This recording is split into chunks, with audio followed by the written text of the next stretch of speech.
Greetings, ladies and gentlemen, and welcome to a new episode of Great Books in 10 Minutes.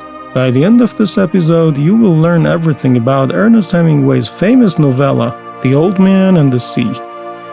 Ernest Hemingway wrote The Old Man and the Sea in 1951 in Cuba and published it 1 year later. It is considered to be one of Hemingway's best works, which brought him a Nobel Prize in Literature in 1954. Hemingway himself praised the book and called it the personification of what he always desired to create.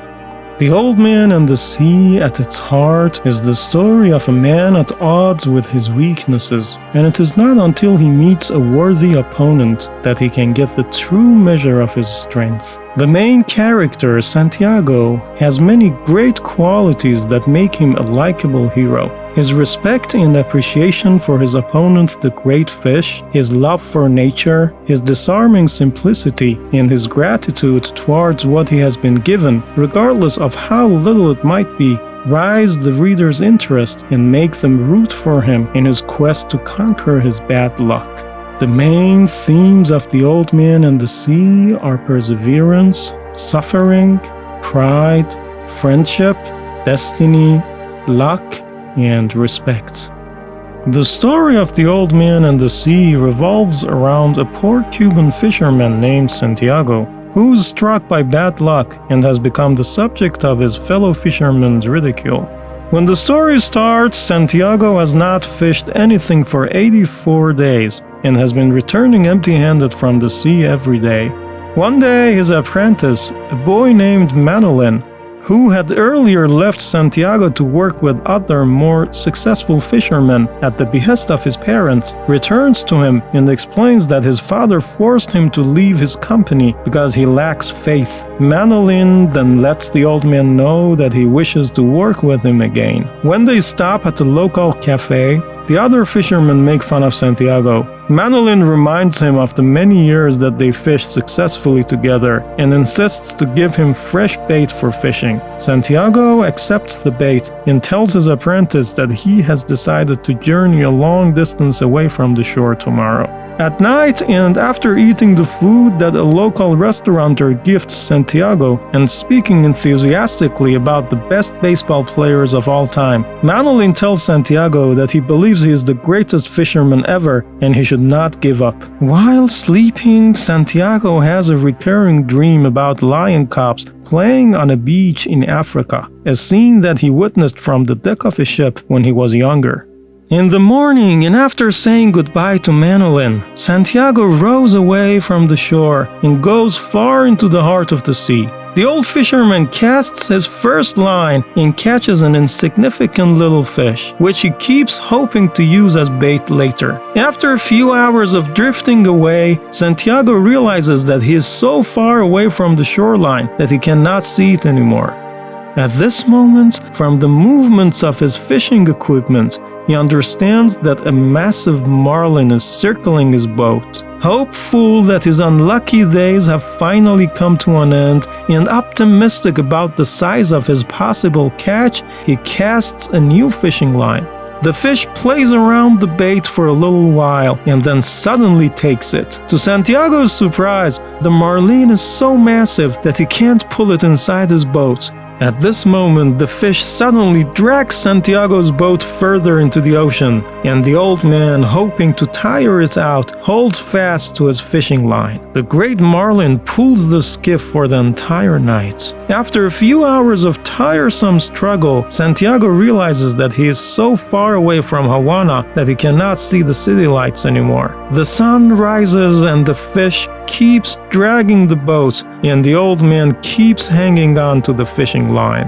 The next morning, Santiago realizes that the fish is swimming at a shallower depth. He prays to God to make the fish jump out of the water to fill its air bladders so it won't sink deep and die. He then tells the fish that he loves it, but he promises to defeat it before the day ends. After a sweet conversation with a little bird that lands on his fishing line and contemplating his place in the vastness of the sea, Santiago realizes that his left hand has gone numb from holding on to the fishing line. As he waits for the cramp to go away, he cuts open the small fish that he had caught earlier and eats it. While eating, he wishes that he could feed the marlin and calls the fish his brother. Santiago wishes his apprentice was there to help him. He tells himself that he is disgusted with his weakness and how his hand has betrayed him. He then makes peace with his problem and accepts that he has been abusing his hand by forcing it into labor all night. Right at this moment, the fish leaps out of the water and Santiago sees it in its entirety for the first time.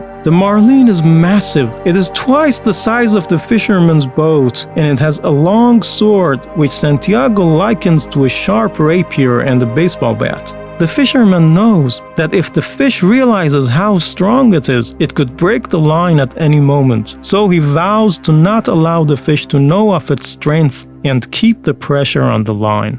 Santiago says to himself that the marlin is bigger than any fish that he has ever seen or heard of, and that he is certain his hand's numbness will go away because now his hands and the fish are brothers. He then pledges to make a pilgrimage to the Virgin of Cobre if he could successfully defeat the fish.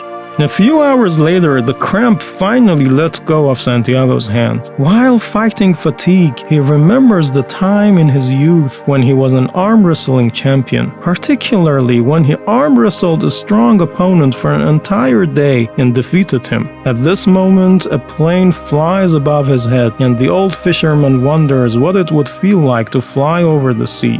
At night, while marveling at the vastness of the universe, Santiago thinks of the stars as his distant friends. He then once again calls the marlin his friend too, and regrets that he has to kill it. He then concludes that the people who will eat the fish are not worthy of it.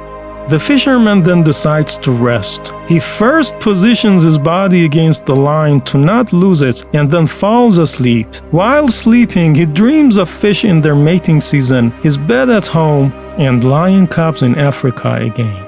Suddenly, the fish pulls the line and jumps out of the water. Santiago tugs the line back and cuts his hands. In the morning, and after spending the whole night struggling to hold the line, the old fisherman realizes that the fish is about to turn and that his final battle with the marlin is about to start. What ensues is a long battle between the old man and the giant fish. After many pleas to God for help, Santiago finally kills the fish with his harpoon. After resting for a bit, the old fisherman straps the giant marlin to his skiff with fishing lines and begins his journey back home. A few minutes later, a shark smelling the fish's blood in the water chases Santiago's boat and bites at the marlin's tail.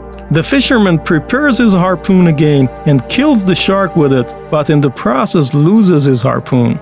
Santiago knows that there will be more sharks in the way, so he attaches his knife to one of the oars and makes a spear out of it. A couple of hours later, two other sharks arrive to eat the fish, but Santiago kills both of them. When the fourth shark attacks his boat, Santiago loses his knife after stabbing it, which makes him wonder if he should give up and admit that it will be impossible to get the fish home. But he quickly reminds himself that a man can be destroyed but not defeated, and forces himself to do anything in his power to save his great catch and return home a proud fisherman.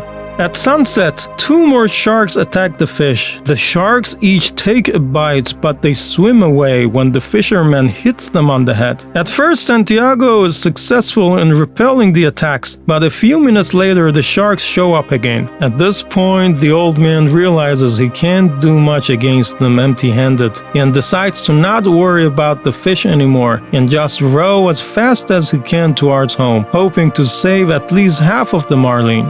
A few hours later, and right when Santiago sees Havana's lights, the sharks show up again. The fisherman tries his best to hit them with the oars, but he can't see in the dark. Finally, when Santiago hits one of them with the splintered end of his oar, and only when they eat most of the fish do the sharks swim away and leave the old man alone. Santiago, who has been injured, spits in the water and tells the sharks to taste his blood to think that they have killed a man. As he gets closer to the shore, he asks himself what defeated him and concludes that nothing truly beat him. He journeyed too far in the sea, and the sea is a place with both friends and enemies. When Santiago finally arrives at the beach, there is no one there. He single-handedly pulls the marlin's skeleton out of the water. The next morning, Santiago's apprentice Manolin shows up at his shack. He tells him that they sent out a search party after him, and Santiago tells him that he was beaten by the sharks. Manolin tells Santiago that he doesn't care what his parents say anymore, and he will join him on his next fishing trip. During the day, other fishermen and tourists gather to see the skeleton of the fish, and some of them even mistake it for a shark's. In the end, Santiago regains his respect among his peers and looks forward to his next adventure at sea.